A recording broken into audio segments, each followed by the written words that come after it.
Hi, my name is Suraj Kumar Lachmandas and I'm the founder of MiMIAT, and welcome to the sessions called Share and Inspire. Our aim through these videos is to bring a spotlight on the story of our heroes that are battling with digestive issues, with the goal to give you a ray of hope and to send a message that nothing is lost and that you are not alone in this journey. Our first guest will be Daniil, who will explain his journey with IBS and how he was able to conquer it. Now, being a person that is founding his own startup and also having a family too. So, let's deep dive into a conversation with Daniil, and hopefully, you will get many insights from his story.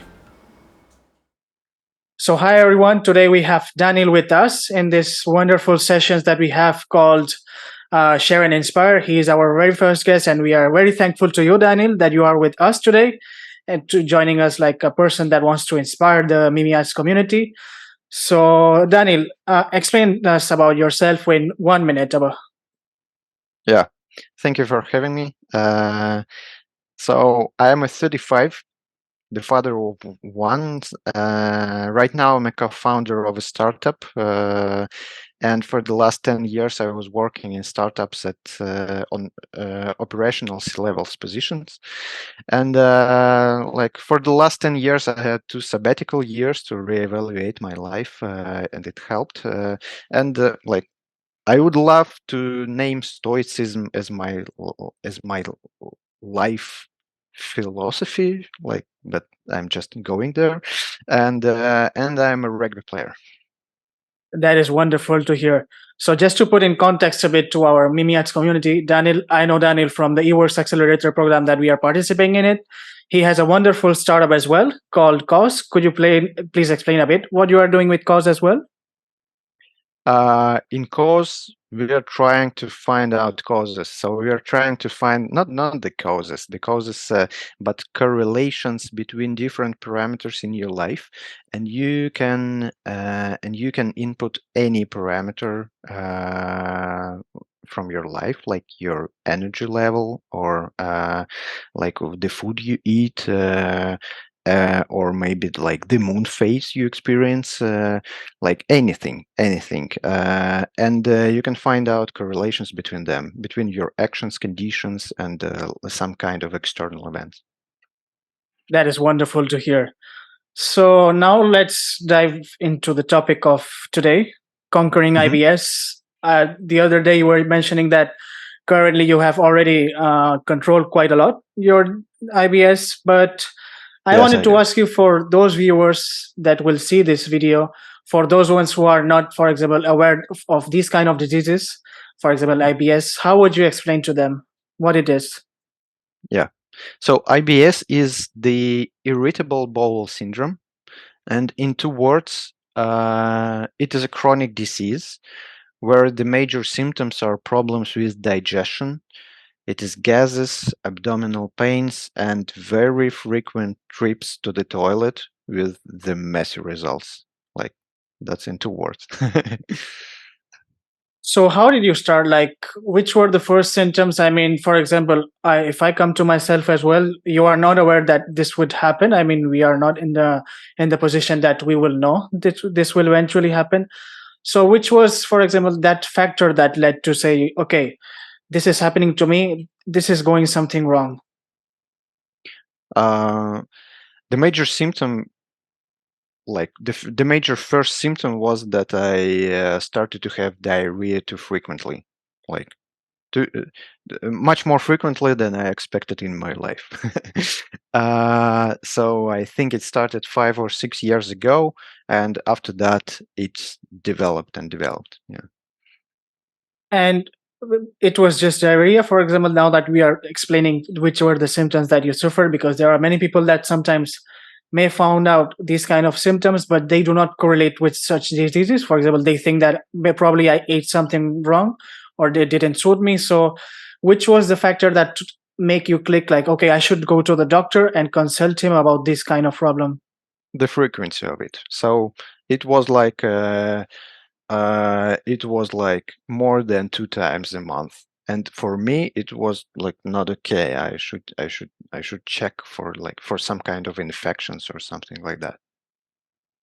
And what did the doctor told you? Like he was just like he did explain you what was the disease, which was the process that you went through to understanding which was the problem? Because I'm sure that you were not aware that IBS existed, such as. Yeah, I did not. So that like, so my like initial symptoms didn't really ring a bell, but when it developed and started to be even more frequent, so I just like okay, I have to deal with that. I came to doctors. I've seen two gastroenterologists, and so they proposed diets and probiotics, but they didn't help me to overcome Mhm. my state, my condition. But they helped to identify the problem. So they identified it by that this is an IBS, and mm, uh, and also important that they rejections the infections factor. So they rejected the infections factor and told me that okay, you're dealing with IBS, like have some diet, but.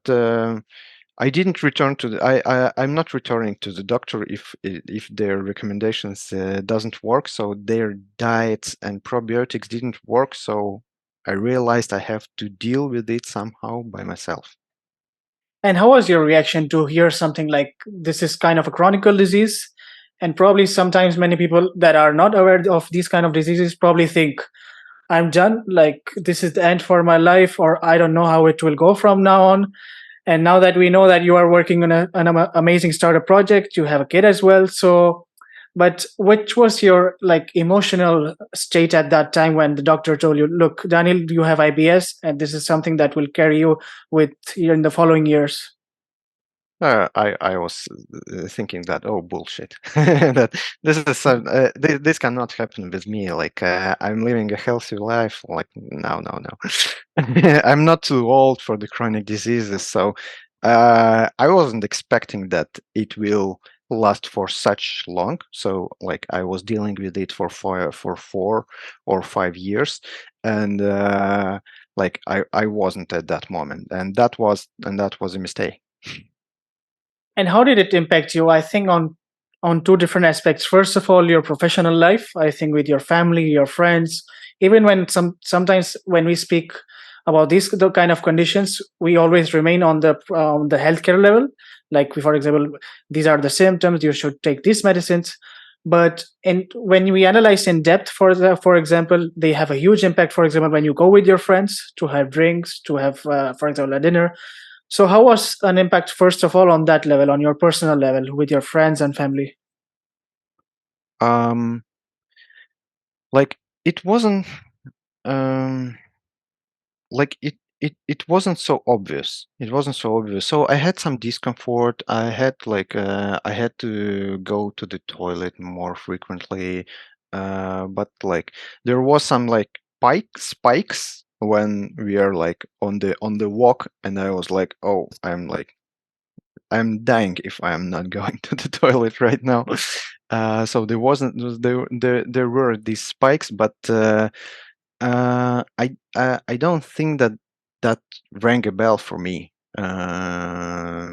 So like it was just like consistent, consistently less than expected quality of life. Like I would say this like this term. And were you open to explain it, for example, to for your friends or your family that you were having this condition, and sometimes that you, for example, went to the washrooms more time than they expected? Did you explain them that you have IBS, or you kept it for yourself?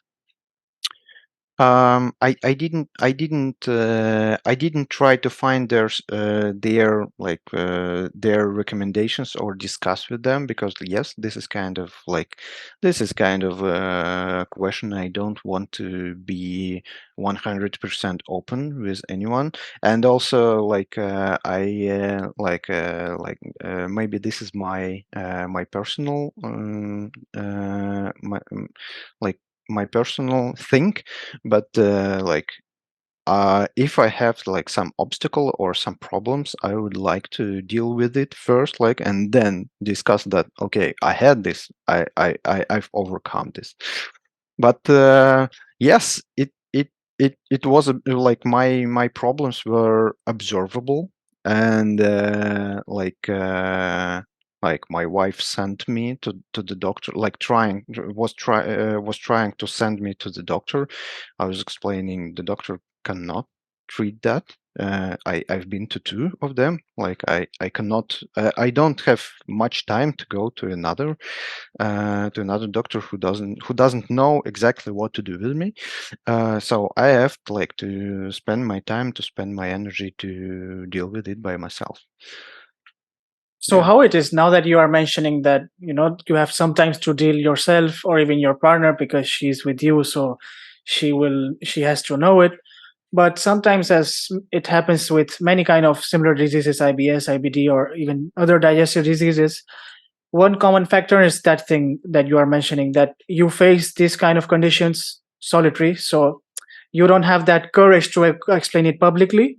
Now that you have conquered, you are explaining to our MiMIAT community, but sometimes it's make difficult. But I assume this carries some consequences on an emotional level as well, because for example, if you have any financial problems, or you have, for example, with your job related problems, you are much more open to explain it to your family or friends if they are closer to you. But these kind of conditions, and you have, I think, personally suffered it as well, we sometimes try to not explain it publicly because we think that, how will people react. Was it in your case as well? I think with the most close relatives in my life, it wasn't a problem at all, because my relationships with them is okay to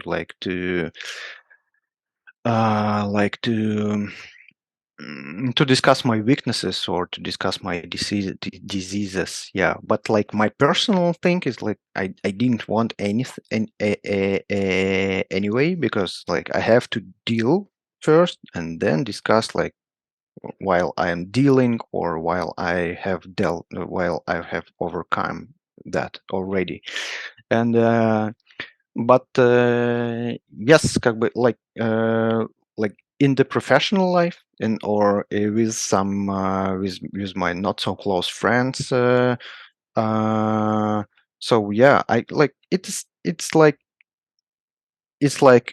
I would better cover that than like anyone will understand what is going on. So I'd better like cover that. It's better not for them to know that. And now that you are mentioning your professional life, which were the impacts of IBS on your professional life? Did it change, or it remained the same, or which mechanism you had to change to actually adapt to your workplace? Yeah, I thought of that, but I don't really know how to measure that.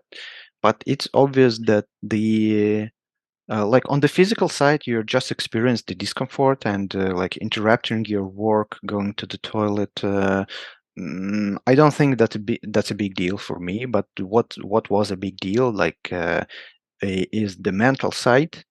And I think that the like I was below my intellectual capacity because my overall condition was not the optimal.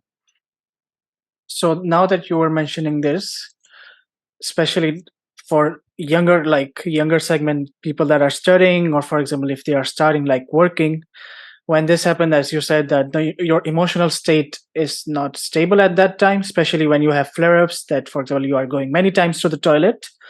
So how can you actually explain this to someone that, for example, you depend directly? For example, it can be your boss, it can be a professor, or it can be any kind of faculty, and sometimes that you cannot go to the workplace or to the university, for example. What would you suggest now that you have gone through as well? So, and you have, for example, it certainly affected your professional life that you had to go, for example, many times to the washroom. What mechanism would you suggest that at least these kind of people that have to go many times to the washroom, or they can access to, how they can manage this?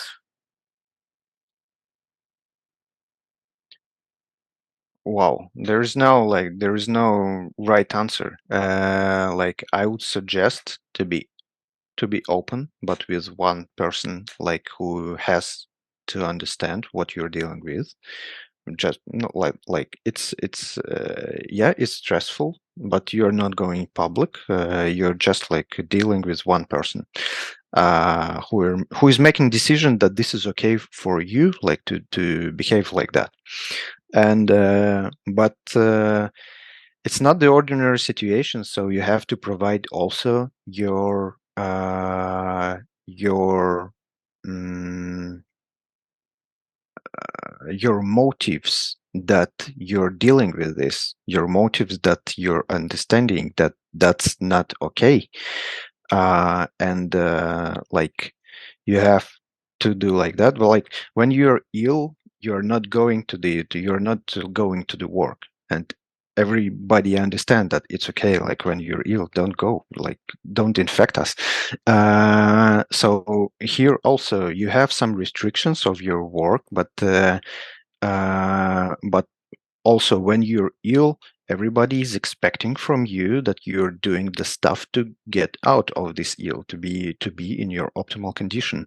And also here, so when you experience this kind of a problem, you have to speak it out to one person who is your authority, and to explain that you're dealing with this, and to explain that you understand that it's not a normal condition, but you're dealing with this.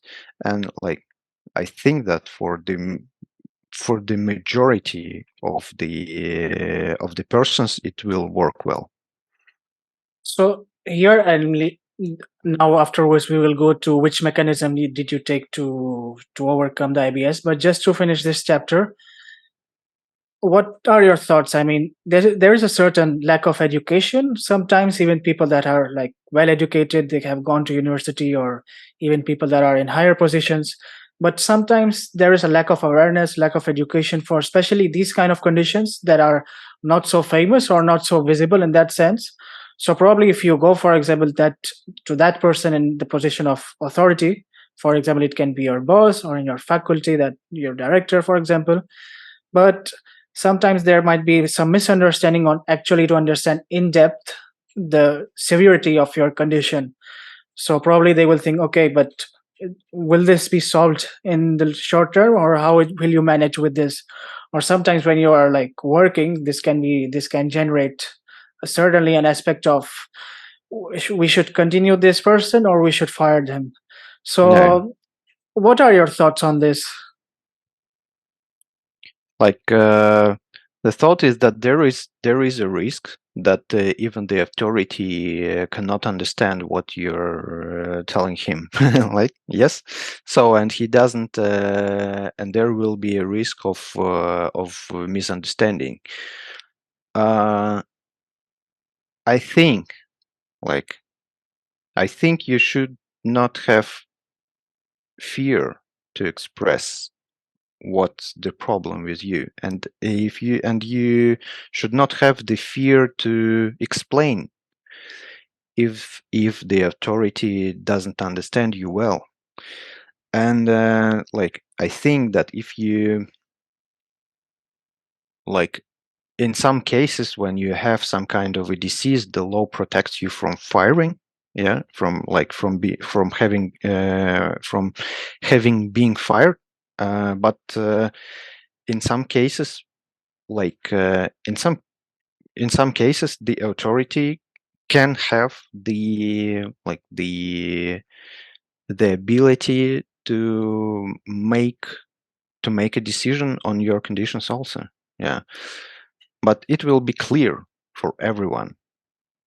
So I think wouldn't be ideal also that we certainly open a debate in society or a conversation, just a healthy conversation with the ecosystem of companies and startups that are like working on that social aspect as well, to take into consideration this vast group of people that are suffering not only digestive diseases but certainly related ones, that to take into consideration, educate a little bit better on those persons who are taking the decisions that you are, as you are mentioning, to actually on how to react when you find this kind of person. Because as you know, the trend setting are like the trend is that even more people will have these kind of diseases in the next years.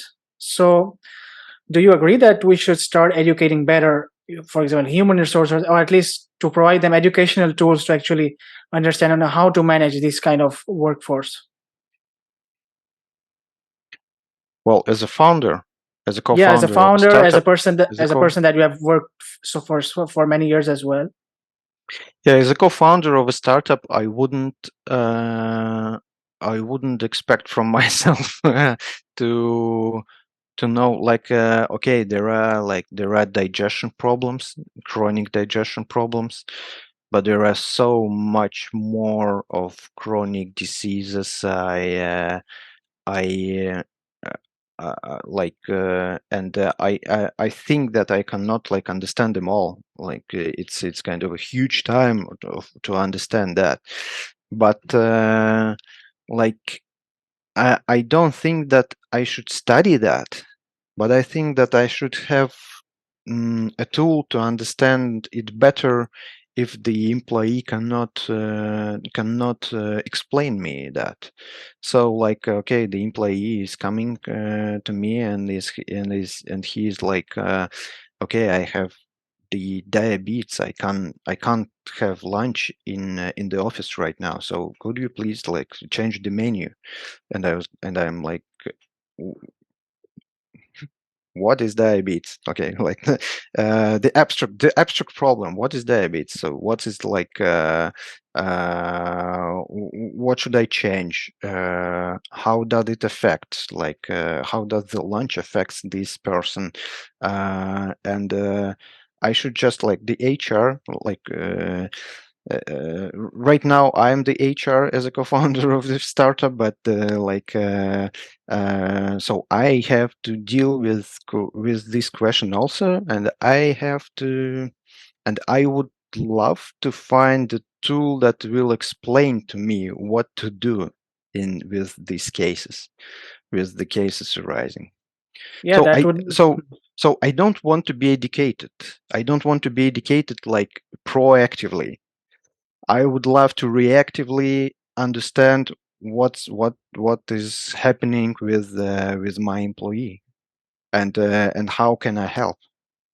And I think, for example, your interview or the following ones that we will do at MiMIAT, I think they are a great way also to see that, behind the scenes aspect. For example, you can go as a person to HR or to your to your workplace and explain about this.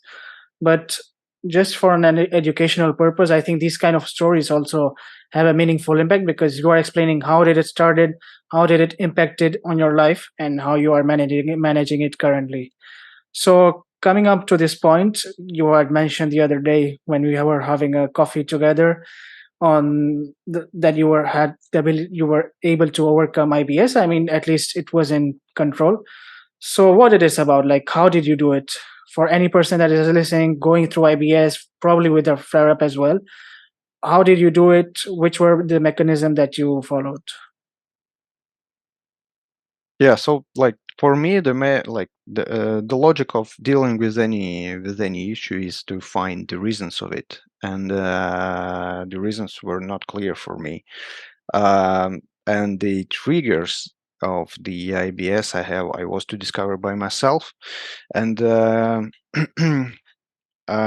like the major idea was that I can't really rely on just the list of reasons from the doctor. I have to discover and prioritize them by observing myself and self-reflecting. And apparently, like the major triggers for me was not the most common, the food or microflora, but it was the lack of sleep and too much stress at work. So that was the major triggers. And like the next step is to find the strategy to deal with these reasons. Uh, yeah. So like stress and sleep, I switched to 8 hours sleep, but I couldn't deal with stress effectively because this is kind of what working in startups is. So Mhm. I tried to decrease its effect with fitness and with working out more. I didn't have much time to work out at the startup. So when I am on a sabbatical or I'm on a vacation, I'm working out. But when I'm going like 5 or 6 days to the like to work, I'm not having much time. So here I had to push myself to find this time. Yeah, and apparently it worked. And working out also like massages your internal organs so they are in a better tonus, and it helped. It helped. But like it's like the major issue of the stress. I would love to say that like stress vanished when I left my last job, like when I went for a sabbatical, like for a year of doing nothing and just to reevaluating, well, not nothing, but like thinking and uh, but like I'm right now I'm trying, as I said, I'm trying to implement Stoic philosophy in my life, and trying to be less irritative by stress factors. Yeah. How much time did it take you, for example, the first thought that you had, okay, I need to, take the reins of my life, of my disease. So I have this disease, but for certain reasons it's being out of control. I'm having flare-ups. So what was the click that make you change, and how much time did it take you to actually, now that you are fit and fine? Yeah, I think like from the start, it went for 2 years of like going to doctors and idle research. And then after 2 years, I experienced it on my like second job, after I started like feeling that. On the second job, I started to understand that it's like it is becoming the part of my life I don't want to experience. And after that, it is like 2 more years that I have identified and started to deal with the reasons of the IBS. And like right now, it is in control, as you say. It's not vanished. It is coming back when I am too stressful, and it is coming back when I have undisciplined sleep, and it is coming back when I'm like sitting and working, also like just sitting and working and not going for a walk and stuff. So I'm feeling that. I'm feeling that, and like it can come back. I understand that, but like I know how to keep it away. And did you make any dietary change, or it was just your, improving your sleep and pattern and your stress factors? Not much, not No. much. I came to the understanding that particular products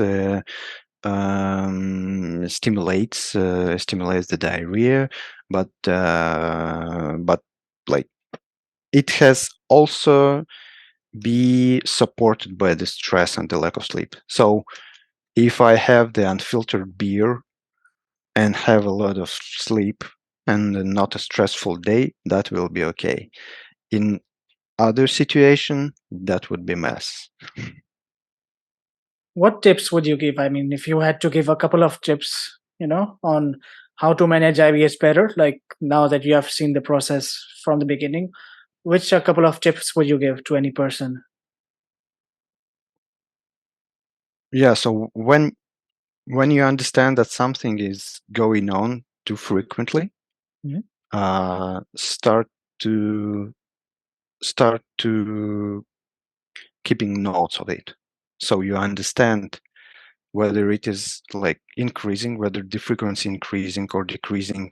So you will have like this idea of, is it okay or is it not okay, or is it like, are you overcoming it, or it is or you're not.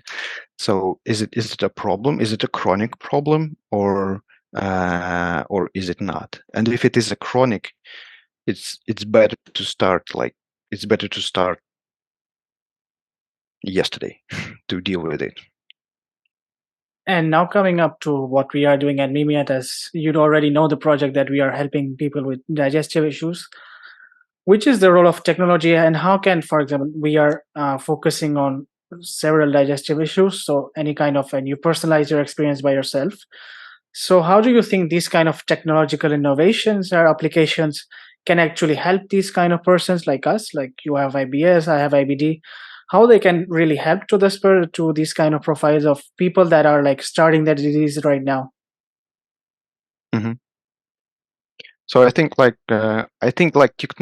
technological speaking, first, like I would say about the technology, and then about the MiMIAT itself. So the technology helps you to discuss this problem and dealing with it anonymously. Um, it's what we have discussed like in the first 10 minutes. Like this is not the stuff you are open to discuss publicly. Second, it helps you to seamlessly gather data you need to even identify this issue. Like even when you don't know what is it, you can just like with smartphones, it's much more easier to gather the data at the moment you experience it. And the third, it's like the professional, like you want the advice from a professional. And in our era, like the professional can provide his or her competence to you online without you spending time to go anywhere. And like I went to two doctors only because I was so not okay with going to the hospital, waiting in the queue. Like it was so much time for me. I wasn't okay to spend it. But now, right, with telemedicine, you can do that. And and concerning MiMIAT, I think of two possible improvements for my for from my for me during the IBS struggle. So I would much earlier understand that this is a critical thing. So like discussing with other people will give me this idea much more faster. So and I will mm, start to overcome it like much more earlier. And also I think that mm,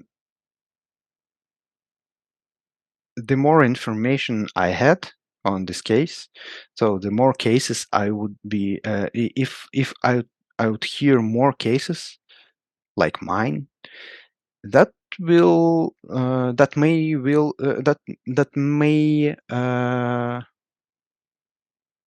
may had empowered me to finding the real reasons faster. So what was I doing right now? I was doing a lot of self-observations and self-reflections from my life of what I eat, what I drink, like what I do, how I sleep, like how I work out, like a lot of I have to be very self-reflect to understand the reasons, the major reasons of my IBS uh, uh, like struggles. But if I had the opportunity to hear more cases, if I had the opportunity to hear more people, I think I would concentrate on the most popular reasons. And these are not the reasons from the doctor. Like they have like their reasons working for like for 80% of the populations, but apparently I'm not in this 80%. I'm in 20%, and I will find those people from 20%, and they will like to have a hint, like look at your sleep, like uh, somehow measure your stress. So it it it will help me to deal with that like faster. Yeah, indeed. And our mission is that, as you already know, that we have our application part that we will be launching soon, as we have discussed previously as well. But we have our main mission part, in which, for example, we highlight your story and those in this beautiful cities that we have, Barcelona and any city in any part of the world. And we actually want to highlight these kind of stories of common people, like how do they battle with their disease, and how, for example, through your own voice, to actually inspire them, to empower them as well, and to inspire them that nothing is lost. Daniil, for example, has his own startup that will be launched hopefully very soon. He has a kid as well, so he's living his life fully with an IBS that is controlled, but he's doing a wonderful job. And MiMIAT, we have this goal, and we are extremely thankful to you, Daniil, that you have participated in this first session of Share and Inspire. And hopefully your voice will reach all the corners of the world. And we would be glad that even if one person is being inspired with your story and he changes his life, her life, we would be extremely glad with that. So again, thank you very much, Daniil, and hope you enjoyed this session. And I will send it to you, the link, as soon as we finish. Thank you very much. Thank you, Siraj. A big thanks to Daniil again for being with us in this first episode of Share and Inspire, and I'm sure that his journey will inspire a lot of people suffering from IBS. As you could already see, through these sessions, our aim is to bring a spotlight on these stories, to give you a ray of hope, and to convey a message that nothing is lost and that you are not alone in this journey. So we come to the end of this first video. Thank you very much for listening to us. Don't forget to subscribe to MiMIAT's channel, as we have more inspiring stories prepared for you. And just leave a like, comment, and if you are a person that would like to participate and share his own journey with MiMIAT's community, you are most welcome. Thank you very much, and bye-bye.